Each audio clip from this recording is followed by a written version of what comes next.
ರಾಜ್ಯ ಸರ್ಕಾರ ಪಾಕಿಸ್ತಾನದ ಪರವಾಗಿದೆಯಾ? ಕಾಂಗ್ರೆಸ್ ಶಾಸಕರು ಜಿನ್ನಾ ಸಂಸ್ಕೃತಿ ಮುಂದುವರಿಸುತ್ತಿದ್ದಾರೆ.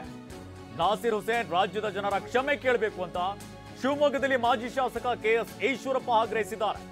ಪ್ರಕರಣವನ್ನ ಸರ್ಕಾರ ಗಂಭೀರವಾಗಿ ಪರಿಗಣಿಸಬೇಕು. ಇಂತಹ ವ್ಯಕ್ತಿ ರಾಜ್ಯಸಭೆಗೆ ಆಯ್ಕೆ ಆಗಿರುವುದು ನೋವಾಗಿದೆ ಅಂತ ಕೆಎಸ್ ಈಶ್ವರಪ್ಪ ಕಿಡಿಕಾರಿದ್ದಾರೆ. ರಾಷ್ಟ್ರದ ವಿಭಜನೆ ಬಗ್ಗೆ ಡಿಕೆ ಸುರೇಶ್ ಹೇಳಿಕೆಯನ್ನು ಕೊಟ್ಟಿದ್ರು. ಸುರೇಶ್ ಹೇಳಿಕೆಯನ್ನ ಎಐಸಿಸಿ ಅಧ್ಯಕ್ಷ ಖರ್ಗೆ ಖಂಡಿಸಿದ್ರು. ಆದ್ರೆ ಡಿಸಿಎಂ ಡಿಕೆ ಶಿವಕುಮಾರ್ ತಮ್ಮನ ಪರವಾಗಿ ನಿಂತಿದ್ರು ಅಂತ ಶಿವಮೊಗ್ಗದಲ್ಲಿ ಬಿಜೆಪಿ ಮಾಜಿ ಶಾಸಕ ಕೆಎಸ್ ಈಶ್ವರಪ್ಪ ಹೇಳಿಕೆಯನ್ನು ನೀಡಿದ್ದಾರೆ. ಇನ್ನು ಈ ವಿಚಾರಕ್ಕೆ ಸಂಬಂಧಪಟ್ಟಂತೆ ನಮ್ಮ ಪ್ರತಿನಿಧಿ ಬಸವರಾಜ್ ಅವರು ಕೆಎಸ್ ಈಶ್ವರಪ್ಪ ಅವರ ಜೊತೆ ಚಿಟ್ಚಾಟ್ ನಡೆಸಿದ್ದಾರೆ. ಬನ್ನಿ ನೋಡ್ಕೊಂಡು. ಇವತ್ತು ಬೆಂಗಳೂರಿನಲ್ಲಿ ಒಬ್ಬ ಕಾಂಗ್ರೆಸ್ ಕಾರ್ಯಕರ್ತ ಪಾಕಿಸ್ತಾನ ಜಿಂದಾಬಾದ್ ಅಂತ ಘೋಷಣೆ ಹಾಕಿದ್ದಾರೆ. ಈ ಸಾಕಷ್ಟು ಚರ್ಚೆಗೂ ಗ್ರಾಸ ಆಗಿದೆ. ಮತ್ತು ಬಿಜೆಪಿ ನಾಯಕರು ಕೂಡ ಈಗಾಗಲೇ ಸಾಕಷ್ಟು ಅದರ ಬಗ್ಗೆ ಆಕ್ರೋಶ ವ್ಯಕ್ತಪಡಿಸಿದ್ದಾರೆ. ನಮ್ಮ ಜೊತೆಗೆ ಮಾತಾಡಲಿಕ್ಕೆ ಮಾಜಿ ಉಪಮುಖ್ಯಮಂತ್ರಿ ಮತ್ತು ಬಿಜೆಪಿ ಹಿರಿಯ ನಾಯಕ ಕೆಎಸ್ ಈಶ್ವರಪ್ಪ ಇದ್ದಾರೆ. ಸರ್, ತುಂಬ ಇದು ನಾಚಿಕೆಗೇಡಿನ ಸಂಗತಿ ಅಂತ ಹೇಳ್ಬೋದು. ಯಾಕಂದರೆ ಈ ಒಂದು ಘೋಷಣೆ ನೋಡಿದಾಗ ನಾಚಿಕೆಗೇಡಿನ ಸಂಗತಿ ಅಷ್ಟೇ ಅಲ್ಲ,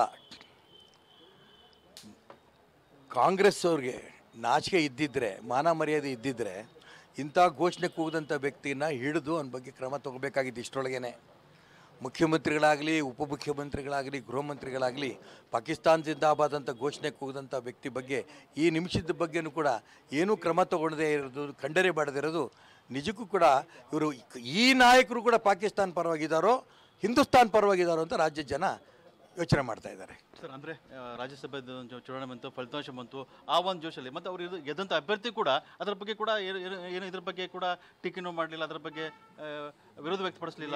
ನೀವು ಹೇಳ್ತಿರೋ ಸರಿ ಇದೆ. ರಾಜ್ಯಸಭೆ ಚುನಾವಣೆ ಗೆದ್ದಂಥ ನಾಸಿರ್ ಹುಸೇನ್ ಅವರು ಈ ರೀತಿ ಪಾಕಿಸ್ತಾನ ಜಿಂದಾಬಾದ್ ಅಂತ ಘೋಷಣೆ ಕೂಗಿದಂಥ ವ್ಯಕ್ತಿಗೆ ಅಲ್ಲೇ ಕಪಾಳ ಕೊಡಬೇಕಿತ್ತು. ನೀನು ರಾಷ್ಟ್ರದ್ರೋಹಿ ಹೇಳಿಕೆ ಕೊಡ್ತಾ ಇದೆಯಾ ಅಂತ. ಅವ್ರ ಮನಸ್ಸಿನ ಭಾವನೆಯೂ ಅದೇ ಇದ್ದಿತ್ತೇನೋ ಗೊತ್ತಿಲ್ಲ ನನಗೆ. ಅದನ್ನು ನಮ್ಮ ಪತ್ರಕರ್ತರು ಪ್ರಶ್ನೆ ಕೇಳಿದಾಗ ಉಡಾಫಿ ಉತ್ತರ ಕೊಟ್ಕೊಂಡು ನಾಸಿರ್ ಹುಸೇನ್ ಹೋಗಿದ್ದಾರೆ. ಹಾಗಾಗಿ ರಾಜ್ಯ ಸರ್ಕಾರ ಇರ್ಬೋದು, ರಾಜ್ಯಸಭೆ ಗೆದ್ದಂಥ ವ್ಯಕ್ತಿ ಇರ್ಬೋದು, ಇದ್ರ ಬಗ್ಗೆ ಏನು ಹೇಳ್ತಿಲ್ಲ.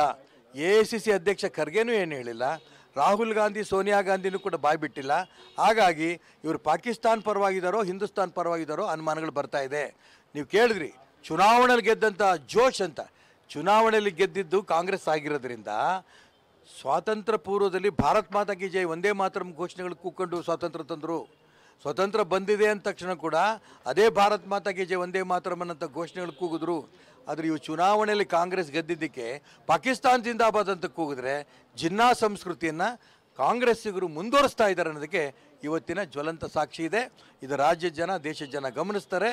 ರಾಷ್ಟ್ರಭಕ್ತರ ಪರವಾಗಿ ಮುಂದಿನ ಲೋಕಸಭೆ ಚುನಾವಣೆಯಲ್ಲಿ ಇವರೆಲ್ಲ ರಾಜ್ಯದ, ದೇಶದ ಜನ ರಾಷ್ಟ್ರಭಕ್ತರ ಪರವಾಗಿ ನಿಲ್ತಾರೆ ಅನ್ನೋದು ವಿಶ್ವಾಸ ನನಗಿದೆ. ಸರ್, ಮುಂಬರುವ ಲೋಕಸಭಾ ಚುನಾವಣೆ ಇದೆ, ಸಾಕಷ್ಟು ಕೂಡ ಏನು ಎಲ್ಲ ತಯಾರಿ ನಡೀತಾ ಇದೆ. ಈ ಸಂದರ್ಭದಲ್ಲಿ ಈ ಒಂದು ಎಲ್ಲ ಘೋಷಣೆಗಳು ಇಲ್ಲಿ ಸರ್ ಯಾವ ಸಂದೇಶ ಕೊಡ್ತಾ ಇದೆ ಅಂತ? ಇವ್ರು ಪಾಕಿಸ್ತಾನ ಪರವಾಗಿ ನಾವಿದ್ದೀವಿ ಅನ್ನೋ ಸಂದೇಶ ನೇರ ಕೊಟ್ಟಾಯ್ತಾಗಲೇ. ಏನು ಸಂದೇಶ ಕೊಡ್ತಿದ್ದೀರಿ ಅಂತ ನನಗೆ ಕೇಳೋ ಪ್ರಶ್ನೆ ಇಲ್ಲ. ಅವ್ರು ಪಾಕಿಸ್ತಾನ ಜಿಂದಾಬಾದ್ ಅಂತ ಕೂಗಿದಾಗ ಅವ್ರು ಪಾಕಿಸ್ತಾನ ಪರವಾಗಿದ್ದಾರೆ.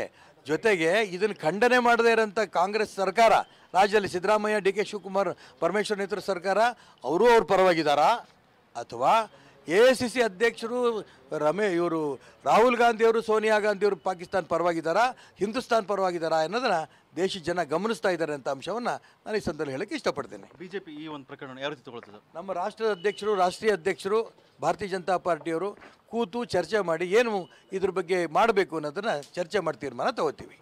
ಇದು ಕೆಎಸ್ ಈಶ್ವರಪ್ಪ ಮತ್ತು ಕ್ಯಾಮರಾಮನ್ ಶಶಿಕುಮಾರ್ ಜೊತೆ ಬಸವರಾಜ್ ಗಣವಿ, TV9 ಶಿವಮೊಗ್ಗ.